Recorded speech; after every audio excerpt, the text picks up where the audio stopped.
Hello guys, welcome back to my channel. আমরা যাচ্ছি এখন সাত সমুদ্র তেরো নদী পার করে বিরিয়ানি খেতে। তো গাইস আজকে সপ্তমীর দুপুরবেলা।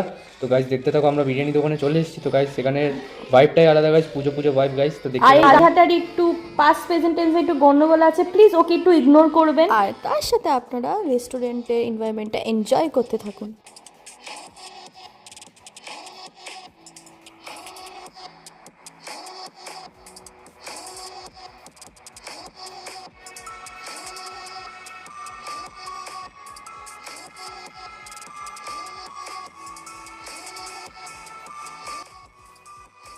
বাঙালি বলে কথা, আর আলু নিয়ে গবেষণা করব না তাই কখনো হয়?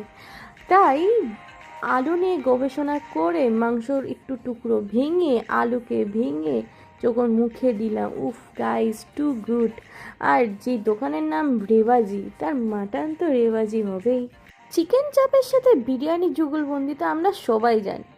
তো সেটা নিয়ে আমি আর কি বলবো, যখন চিকেন চাপটা দিয়ে আমি যখন বিরিয়ানিটা মুখে দিলাম গাইস, জাস্ট চুমু লেভেলের ছিল। আর তার সাথে ছিল চিকেন বাটার মশলা, খুবই ভালো খেতে ছিল চিকেন বাটার মশলাটা। আর ওর গ্রেভিটা জাস্ট আমার দুর্দান্ত লেগেছিল।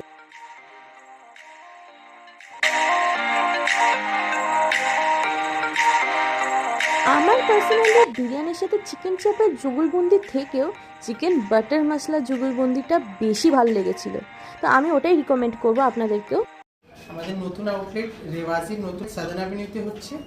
আর লোকেশনটা একটু বলে দিন। আমাদের লোকেশন হচ্ছে, মেন রেস্টুরেন্টের লোকেশন হচ্ছে পাটুলি থানার কাছে, ক্ষুদিরাম বসু থেকে 5 মিনিট। যে কাউকে বললেই হবে, মিত্র ক্যাফে ওইখানে আশেপাশে, Rewaji restaurant near by Patuli থানা। Thank you so much. আর আজকের মতন আমাদের আমাদের বকবক ভগবান এখানেই শেষ হচ্ছে। গাইস, তোমরা একটু করে দাও গাইস, কারণ দিদি মোটিভেশনই পায় না গাইস, কারণ তোমরা কোনো সাপোর্টই করো না। তো গাইস তোমরা যদি একটু সাপোর্ট করো তো দিদিরও একটু মোটিভেশন হয় ভিডিও বানানোর জন্য। তো গাইস তোমরা একটু সাপোর্ট করো, বেশি বেশি করে ভিডিওগুলো লাইক করো, সাবস্ক্রাইব। তো গাইস আজকে এইটুকুই গাইস, তো দেখা হচ্ছে তোমাদের সাথে নেক্সট ভিডিওতে। এন্ড তোমরা দিদিকে সাপোর্ট করো। চলো বাই, সি ইউ সুন।